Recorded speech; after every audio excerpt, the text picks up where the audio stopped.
Hey there, friends. Been looking at some information on the Reload about some issues going on in Texas right now. As you guys know, we are inching closer to elections in November in many places, and there's a lot of key elections across the country. More notably in Texas right now, the governor race. Governor Greg Abbott has actually been in favor of the Bruen ruling, or at least voiced his opposition of any opposition to that Bruen ruling. In other words, any gun control bills that might have been wanted to be pushed through. He's at least cited Bruen to show that these types of bills and new laws would have been unconstitutional. For some reason, it seems like he's pumped the brakes on that a little bit. And I think I know why. And the reason why I'm putting this video out is because I want you guys to understand the importance and, of course, the lack of importance, too. I know that sounds like an oxymoron, but of polls in general. Polls tend to sway people a lot. You guys will remember the Hillary Clinton and the Donald Trump election.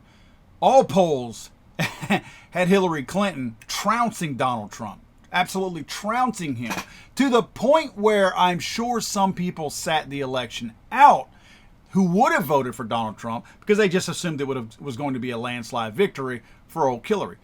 Well, I think we're experiencing some of that right now. A very recent poll by the Dallas Morning News has some things in there that we need to pay particular attention to. Page 10, for instance. At the very bottom, it says, do you agree or disagree that elected officials are doing enough to prevent mass shootings? Now, what this question is designed to do is to get people to either say that the politicians are doing a poor job or to say that the politicians are doing a good job.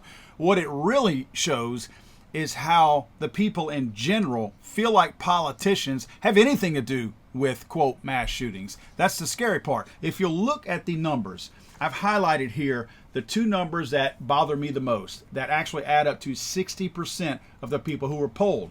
Do you agree or disagree that elected officials are doing enough to prevent mass shootings? Some would agree and strongly agree. So there's a massive subset of people, 60% specifically, that feel like these politicians have any kind of control over the fact that we have rampage killers out there. So here we have a huge part of our populace that doesn't think that they have anything to do with rampage killings. That's one of the scarier parts of this poll, to me at least. The next question is, do you favor or oppose? The next question I want to highlight is, do you favor or oppose a mandatory program where the government would buy back semi-automatic assault-style rifles from citizens who currently own them? Now, you know my feelings on that. You can't buy back what you never had. I don't approve of you using my tax dollars to buy other people's firearms back that you never had. So this is just a scam from the get-go. However, look how the public seems to think this should go.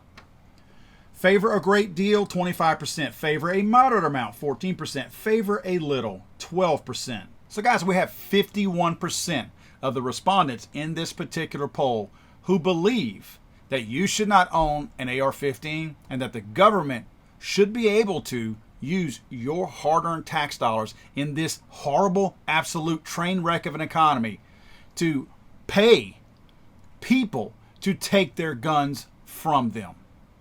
That's the type of people who are being polled. That's who's taking this poll. You see where I'm going with this? Pay attention to the type of people that they have attracted to put these polls out. The next question is, do you favor or oppose increasing the age a person can purchase a semi-automatic assault-style rifle from 18 to 21 years old? Favor a great deal, 50%. Favor a moderate amount, 14%. Favor a little, 9%. That's 73%. 73% of the people polled think that adults between the age of 18 and 20 should not be able to own an AR-15. A modern sporting rifle, a hunting rifle, a rifle for self-defense, a rifle just because they want to have it, because they have the protections of the Second Amendment. 70% of the people polled don't think that's a good idea. Now, the reason why that one is a little bit curious to me is because now Abbott doesn't necessarily support the fact that 18 to 20-year-old people should have AR-15s like he did in this video. There have been 3 court rulings since May that have made it clear that it is unconstitutional to ban someone between the ages of 18 and 20 from being able to buy an AR. That came out of the Federal Court of Appeals, and then there was a Supreme Court decision that was in line that would have upheld it, and then after that, or most recently, a federal court in the state of Texas struck down the Texas law that banned people between the ages of 18 and 20 from buying a handgun. So it's clear that the gun control law that they are seeking in Uvalde, as much as they may want it, it has already been ruled to be unconstitutional. Just this past August, a federal district court found that the state of Texas could not restrict law-abiding adults under 21 from carrying a firearm for self-defense under the text and tradition standards set in Bruin. And that's what Abbott is citing in that video. However, now, since a court has struck that down as far as any kind of anti-gun, unconstitutional ban for anyone owning firearms being able to own AR-15s between 18 and 20, now it seems like the state is going to support this in terms of an appeal. So which side does Abbott stand on? And did this poll actually make him change his position? Which is scary, because you want to know the crazy thing about this particular poll? Let me explain this to you guys. This was only 1,268 registered voters. This was a phone survey, and it was more than likely done in the general Texas area around the Dallas and more notably probably the Austin area, simply because those are the areas closer to this area of University of Texas at Tyler, who would have, as far as large cities and large populations, these are the larger populated areas to the University of Texas at Tyler. Now, granted, polls are essentially opinions, right? It's just people giving their opinion. So who am I to say that somebody's opinion is right or wrong, correct? That's fair, right? For me to say that you have the right to your own opinion is fair and the respectable thing to do. So you're probably thinking, who am I to say that these people shouldn't have the opportunity, even though I think they're completely wrong, to say that tax dollars can be used to buy back items that people, the government, never owned. Let me show you why we should put zero stock in anybody's opinion on this poll. I don't care what political party you belong to. Page 2, the second question says, in general, do you approve or disapprove of the way President Joe Biden is handling his job as president? Guys, this has been the biggest failure of any president in modern history and in probably all of history of the United States of America. A colossal, absolute failure. Not one success story, unless you are unconstitutional, you want open borders, and all that other good stuff that comes in with a complete and colossal failure as a president. 18% of people polled, 18% of that 1,268 people think they strongly approve of Joe Biden's performance as president. 22% approve, and 4% didn't have an opinion either way. You cannot tell me that 44% of the American public would agree with these people. Even Democrats who voted for Joe Biden cannot support the record that he's done. No one can.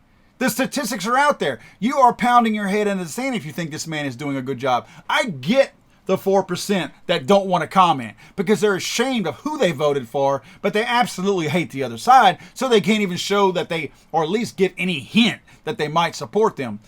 But the 40% of people who said strongly approve and approve, these are people that will go down in flames with this colossal disaster of a presidency. So this is the same group of people.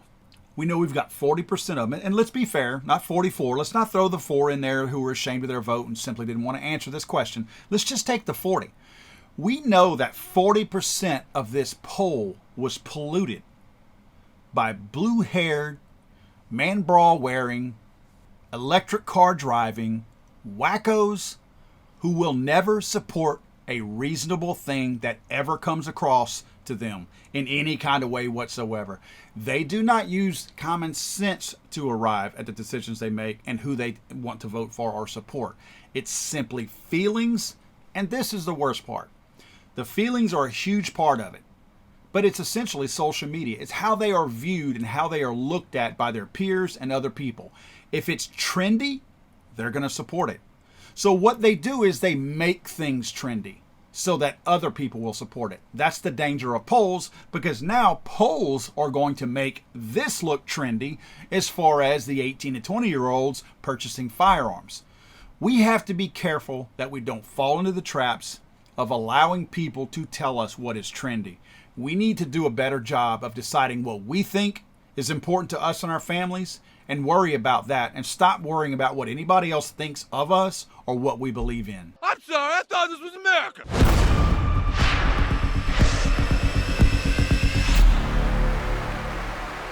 He's so horrible.